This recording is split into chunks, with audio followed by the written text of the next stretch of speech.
দেখেন এই সেই নতুন টাকা দেখেন, মানে এই টাকাও মানুষজন বাঙালিদের যে এত বুদ্ধি, মানে বাঙালিরা মানে চাইলে সবই পারে।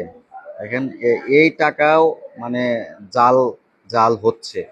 দেখেন 500 টাকা, এরপরে আছে 1000 টাকা, 1000 টাকার যে নতুন টাকা সেটাও জাল করতেছে। দেখেন এই টাকার মধ্যে আপনার 500 টাকার এটা দেখেন কি সুন্দর, দেখেন এটা কি পরিমাণ আম, মানে চকচক করতেছে। এটা আপনি এদিকে নিবেন একরকম কালার হবে, এদিকে নিবেন আরেক রকম কালার হবে। দেখেন কি সুন্দর টাকাটা, টাকাটা মানে এবারের 500 টাকাটা আসলে খুবই সুন্দর করা হয়েছে।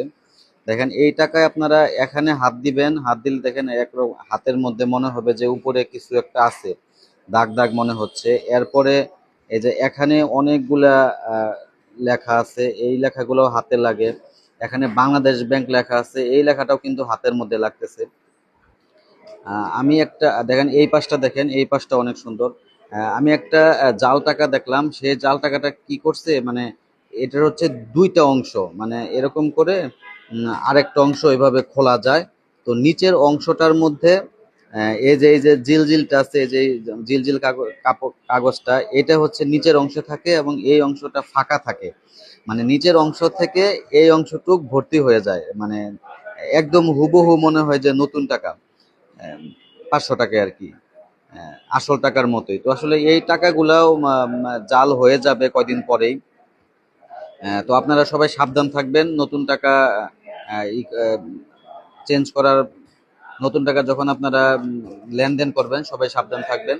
তো এই টাকাটাও দেখেন, এই যে 500 টাকাটা, 500 যে লেখাটা এটাও কিন্তু একরকম কালার দিচ্ছে এবং এর মধ্যেও কিন্তু 500 লেখা আছে। আপনারা যদি এই যে এরকম এইভাবে ধরেন দেখবেন যে ওই যে 500 লেখা দেখা যায়। তো এই জিনিসগুলা কিন্তু অনেকে নকল করতে পারে না, তো এই জিনিসগুলা খেয়াল করে আপনারা এই টাকাগুলা লেনদেন করবেন। তবে 500 টাকা যেটা বানানো হয়েছে এটা আসলে খুবই সুন্দর, দেখেন খুব সুন্দর একটা টাকা। দেখেন, ধন্যবাদ সবাইকে।